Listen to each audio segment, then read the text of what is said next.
is on distinguishing themselves when it comes to prison sentencing reform?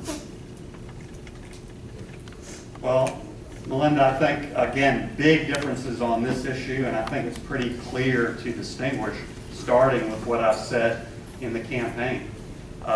John Bell went to Southern University, made a speech, and made a very specific commitment, and used the word pledge, and used a hard number. And he said that, and it's in the record. There's a tape of it. It's all at lagovernorfact.com, LAGovernorFacts with an S.com.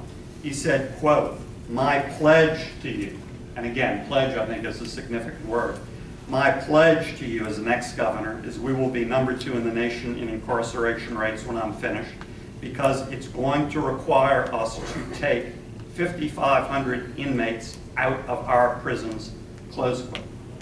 I think that pledge was pure political pandering on a very serious issue.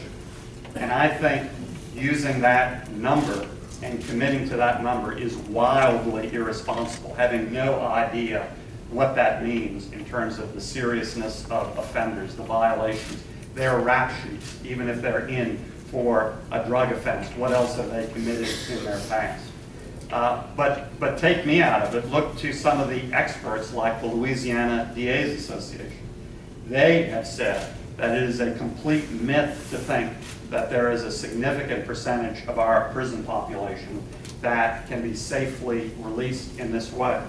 Again, quote, "The myth," this is from the Louisiana DA's Association, "the myth that a significant percentage of currently incarcerated inmates are harmless and unnecessarily confined is simply not accurate," close quote. I would make a key distinction between serious violent criminals, drug pushers, and others, and I would start there and not pick a number like 5,500 out of the air.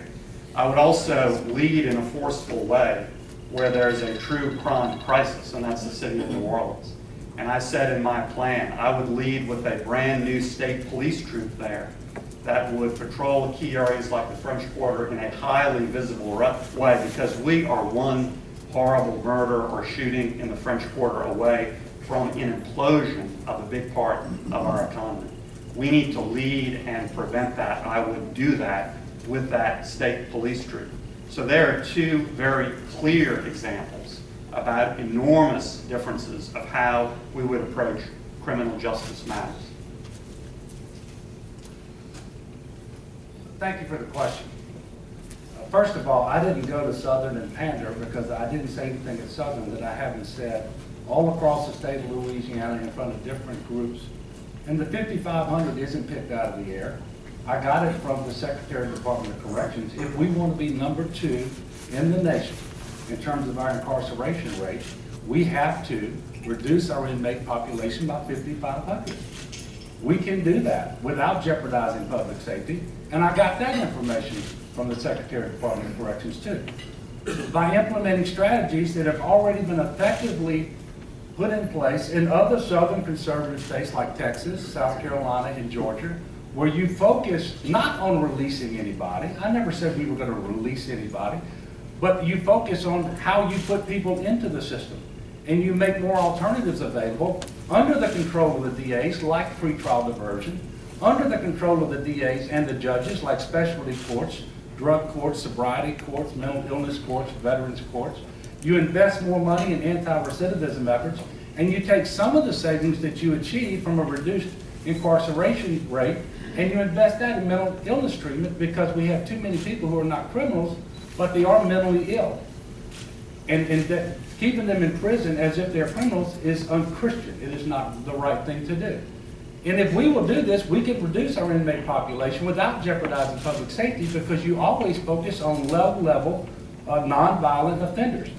And if everything that I said at Southern is on that website he mentioned, and you go there, you will see the context in which I offered the number. You will see it. And it is an act of desperation for him to come here and act like I went to Southern to pander to some group. He's had his tracker on me for 18 months. He's filmed me about 50 times making the same talk. If he wants to talk about pandering, it's the way he's presenting the information to the people of Louisiana.